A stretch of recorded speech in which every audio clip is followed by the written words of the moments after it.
We met at the recent Podfest Expo, and he has a really interesting background and an equally interesting business and business model that I thought would really be interesting to explore, particularly for the compliance professional and the corporate executive. So, Barrett, first of all, welcome and thank you so much for taking the time to visit with me today.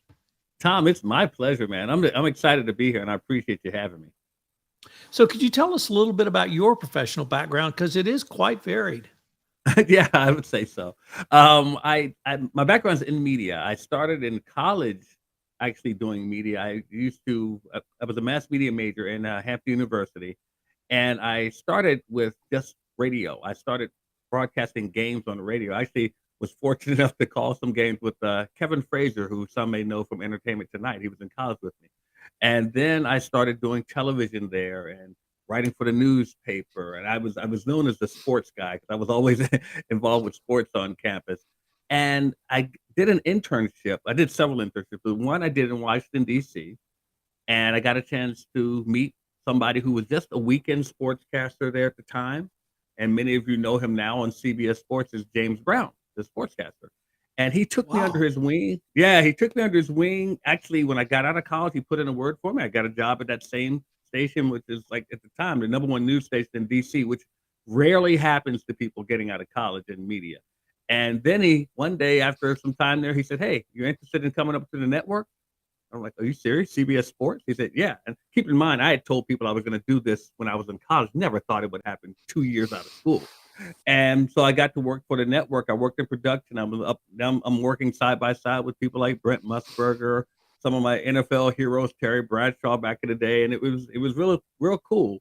And at the same time, I was still learning the craft because keep in mind, I'm 2 years out of college. But as time went on, I got out of media, but things just kept pulling me back in one way, shape, or form. I needed to write something. Someone needed me to interview someone, or it's something that was related to media. And next thing you know, I'm being called in to host on online radio shows. And this is right before podcasting got popular. So I'm doing these online radio shows. I'm doing more and more and more of it. And I said, you know what?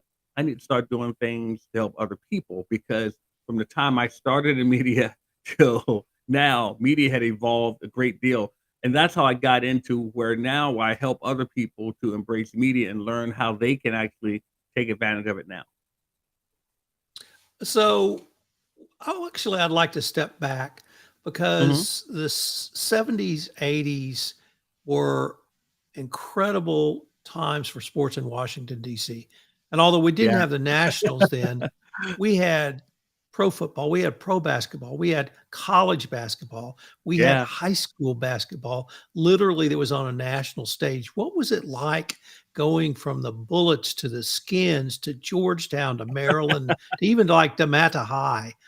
It was just an incredible sports scene. It was, and even in the '70s, like there's a high school here in Maryland, Prince George's County, Maryland, named Parkdale High School, and my uncle was like starting point guard for the championship team, and he got to play against the likes of back then someone like Lou Alcindor, and he got to play against James Brown. James Brown knew him, and it was things like that. And then when I was in high school, my team we played against the great Len Bias. He was in our conference, so we played him twice a year, and it was just and great basketball. Even when I was working at the TV station here, one day we were working on a set, and James Brown hosted a show called Fast Break, where he brought in Morgan Wooten, the DeMatha High School coach, and he brought in two high school players, and one of them was George Lynch, who went on to fame at North Carolina, and the other one was a guy named Grant Hill. And these were just two high schoolers at the time, and it was just so much fun just being around. And keep in mind, I grew up like the next neighborhood from me, Sugar Ray Leonard grew up in, and it was just a lot of fun. If you're a fan of basketball with college basketball, Derek Wittenberg with NC State, he grew up in my neighborhood. So I went to school with his sister and his brother and so forth. So it was a lot of fun, a lot of great sports in the area. Another guy that played for Georgetown years later, some may not know, John Turner. He played with Alonzo Mourning and those guys, and he grew up in my neighborhood. It's funny when we were younger, I used to be able to take his money, but on the court. But he got coordinated, and there was no way I was coming close to him. But yeah, it was a lot of fun growing up in this era with sports. A lot of fun. I got to go watch Washington, the football team, the time they were just getting, go watch them train with James Brown. He took me there. We rode to the camp and watched them train. I got to take pictures with a lot of those guys, and Doug Williams, a lot of those guys. It was just a lot of fun. So I was really interested when we had the chance to visit a little bit about your current role, how you work, as you said, help others in a wide variety of media. But what really struck me, Barrett, was the skills that you have and the talent you bring are what I see is needed in the corporate world. Mm, Now, in the B2B or corporate world, typically what I see are typically your customers or your employees. hmm. And for whatever reason, corporations don't focus on communications with their employees. They focus on Oh, communications with their customers. So I was wondering if you could just tell us what how you help an entrepreneur, for instance, develop a media presence. And maybe we can explore from that how a corporation could use those same strategies, tactics, and skills that you put into the marketplace to help their executives internally. oh, most definitely, Tom. So what I do is I show people that first of all, media has changed. When I started in media, like you were mentioning, the 70s and the 80s, in order for us to get any type of media exposure, we had to know somebody who worked at a newspaper, a radio station, a TV station. Now, with this technological age we're in, media is literally at your fingertips. You can actually get on your computer, your phone, whatever, and embrace media. And what we have to understand is that people consume their information through one form of media or another. It is no question. We get our media, we get our information through one form of media. Now, what I teach people is that if you think that you have clients all over the place, you need to meet them where they are. Meaning that if they listen to podcasts, you better have one. If they read books, you better have one, and so forth and so on. So what I do is I put together a package to show people how they can do these things. And we also have a program where we'll actually do it for them. We set up a podcast, a Roku TV channel of their own. We do a documentary film. We'll write books for them. We will actually manage their social media, all of these things to make sure that they can reach those paying clients all over the place that want to pay them. And that we usually focus on those people who are in business who want to actually reach a wider audience. So I was on a Facebook Live show this morning, and the subject was podcasting, and I was talking about one of the powers of podcasting is the engagement you have with your audience and the give and take you can have, not simply in a dialogue like you and I are having, but your audience may comment. If you put out a call to action and provide something, your audience can respond, and that you can actually test things or develop an engagement that you could not in other forms of media. But one of the other um, panelists said that brought up for her authenticity. So, how Mhm. does the types of service you bring really help an entrepreneur or a person or even a corporate officer with that authenticity? Oh, I love that question. One of the things when I'm talking to people about podcasting is I think, and you may run into this too with people that they want to be so perfect. They want to be so buttoned up, and when they do it, they get so nervous about even starting a podcast because they're afraid they'll mess up. And I tell everyone, mess up. People want to see that. They want to, because here's the thing: people don't necessarily buy your content as much as they buy you when it comes to the media you put out. So if you're going to put out media, let them see you, let them find out who you are. It's okay. I never edit out words when I'm doing a podcast. If I flub over a word, I flub over a word because you know what? I'm talking to human beings. And I want them to see me as someone that they can relate to because guess what? They're flawed too. So I want them to see that I'm a human being. Now, one of the things we also do is we shoot a documentary film. We shoot a documentary for our top end clients. We do a documentary film. We send a film crew to wherever they are, and they will shoot a documentary to show the people not just what you do, but show the human side and why you do it. And by doing that, people can see, okay, you know what? I may want to do business with this person because I can relate to this aspect about their life, or I can see why they do this, and I can resonate. It resonates with me. So things like that, I love it, and that shows the authenticity of the person because it really can delve into more than just dollars and cents and services and products. So one of the other issues that came up that we discussed this morning was someone from a owner of a Napa auto parts store had come Okay. on the show. And I said, when they did that, they did two things. One, they know their parts in and out. So they demonstrated thought leadership, what you and I would call thought leadership. Hmm. But they also demonstrate a passion for auto parts. And when I, as a consumer, want to go buy something, whether it's a television, whether it's auto parts, whether it's a new brace for my knee, I want someone who's passionate about what they do. Hmm. And I find the podcast format completely lends itself to passion Hmm. uh, about what you do. Could you just maybe comment on that? Yeah, I agree with you. And it's funny because when I talk to people and they want to know like which area of media they should start in, I usually always start them with podcasting because I tell people if it's something that you love, alluding to what you were just talking about, if there's something you love and you're passionate about, you can talk about it all day. If we just hit record, we got a podcast. So I mean, the bottom line is, I'd rather get you because if I told you to write, a book about something you're passionate about, it may take you years to do it.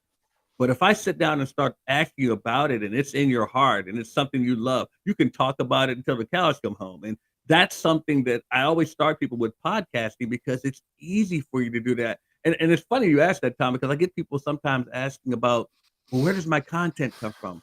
I said, your content's already in you. You if it's something you love, the content is already in you. And when people ask, what should I do a podcast on? I usually ask them, what is it that you love? What is it that you can talk about forever? Because if you can talk about it forever, that's probably where you should start with your podcast. You also mentioned two things: creating trust and creating brand. And my favorite definition of a brand is a promise delivered. Mm, So my brand for me, for my compliance community, is I'm going to deliver X podcast for you on every Monday, weekly, bi-weekly, whatever it is. And if come hell or high water, I'm going to have a podcast for you. Even if it means, I'm up till midnight or up at 5 in the morning. That's my promise. right. And so why is that promise so important for the business person, for the entrepreneur, or someone who's using your services or a podcast to try to get their message out? Well, because your brand, see, I look at it like this, and I'm not disagreeing with what you say, it's just a little bit added to it. I always say marketing is what you say about yourself to people. Your brand is what people say about you. And if people are saying that Tom delivers, if people are saying that Tom made a promise and he did what he said he was going to do, your brand grows, your brand increases. Understand, though, people, that your brand can go the opposite direction too if you don't deliver. So you want to make sure that you are delivering on your promises. They always say under promise and over deliver. And it's one of those things that it may seem like it's something challenging to do, but it's not. If you know what you can do, under promise that and just deliver it anyway. And it'll build your brand because you over exceeded what they thought that you were going to do anyway. But it will build your brand and it will make people really recognize you as someone that follows through, because I'm telling you, if you follow through, they will refer you to more people. They will share your message with more people. They will speak highly of you. But we all know it only takes one person to say you didn't deliver, and then things can go the opposite direction. So we want to make sure you do deliver on that brand, on that promise. One of the themes I've heard you talk about consistently is what you started out this podcast with: meet your customers where they are, Hmm. meet your listeners where they are, meet your viewers where they are. So I was wondering if you could talk about the different types of social media content you help create and the different platforms, whether it be a podcast, whether it be Facebook, whether it be Twitter, whether it be Yeah. LinkedIn, whether Instagram, TikTok, any of those. How do you help someone really meet their audience where their audience is, not where they might be? Yeah. In most cases, a lot of people, we do what I call ego-based marketing, meaning we put our business out there and what makes us comfortable. So if some people are say, you know what, I like to write books. And that's what I'm going to do. I'm going to keep writing books. And that's great. And you may be, I don't know, you may be a great salesperson. You write a book on sales, and that's great. You may get a lot of people that like to read that book, but that doesn't mean that everybody that likes sales wants to read. Some of them may want to listen to a podcast. Some of them may want to watch a Roku TV channel to learn about sales. Some of them may want to go on social media to learn about sales. You need to have a presence on each of these platforms to meet them, because that's where they are.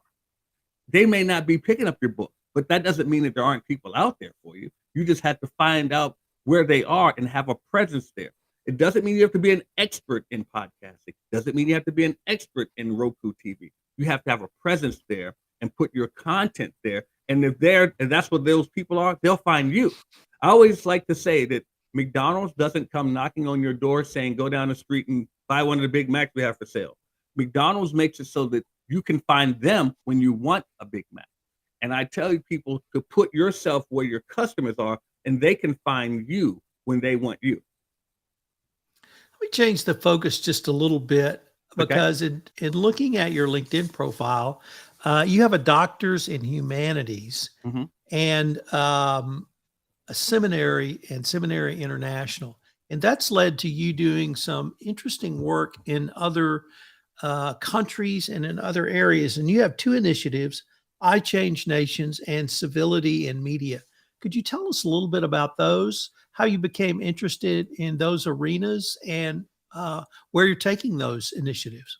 I have to say the good Lord has blessed me. That I prayed years ago that God would put me in a position to make impact in the world. And back in 2019, I was at a conference in Detroit, and I met this gentleman by the name of Dr. Clyde Rivers. And he started an organization called I Change Nations, where they promote civility around the world, different countries all over the world. And he was also, at that time, the U.S. ambassador to the Republic of Burundi. And he asked me one day, he said, hey, can you write a book for me? I'm like, yeah, I've written books before. He said, I want you to write a book on business execution. I said, okay. He said, but I want you to tie it more of an international flavor, because I'd like to give it to some dignitaries and some royalty in different countries. I'm like, okay, cool. And this is really my mindset at the time. And he says, and I think there may even be an honorary doctorate in for you. And I'm like, what? Really? He goes, you don't know who you're talking to, do you? And I said, I guess not. And I'll be honest, Tom, I didn't. I didn't. So I wrote the book. I got him some copies. And the next thing I know, when COVID was in full swing in 2020, back in April 2020, I'm walking around the block, getting some air. My phone dings. And it's a picture of a diploma, honorary doctorate with my name on it. So then, about 30 seconds later, it dings again. It's a picture of a certificate. I was named the World Civility Ambassador with I Change Nations.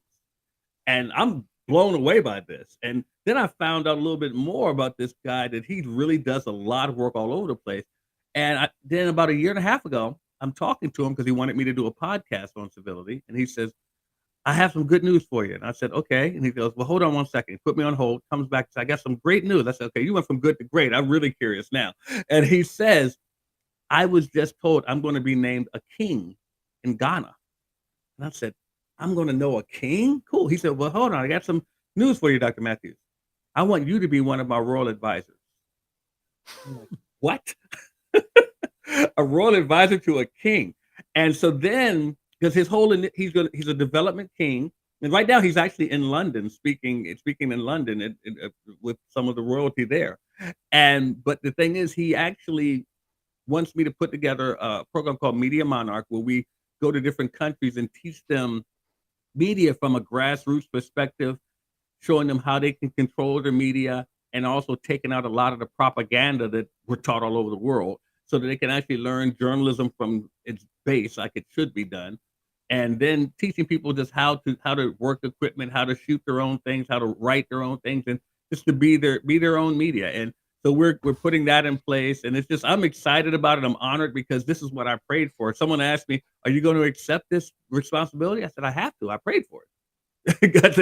God is answering my prayer. I can't just walk away from it now. So it's one of those things that I'm very honored and humbled by, and I'm so glad that you asked me that. I appreciate you for doing that. Thank you. So, unfortunately, Barrett, we're near the end of our time for this episode, but I was wondering if our listeners wanted any more information on yourself, information on Media Boss, or really any of the topics we touched on today. What would be the best places for them to go? Well, they can catch me on LinkedIn, Barrett Matthews on LinkedIn. And they can also, I have a complimentary gift for them. They can just go and just a complimentary training, a video training I have for them. All they have to do is go to www.5waystoPayingClients.com. 5waystoPayingClients.com. You can see a video training I do just on how you can get more clients and use media to do so. So, we're going to link to all of those in the show notes. This has been a ton of fun, and I hope we can continue this conversation. Thank you, man. I appreciate it.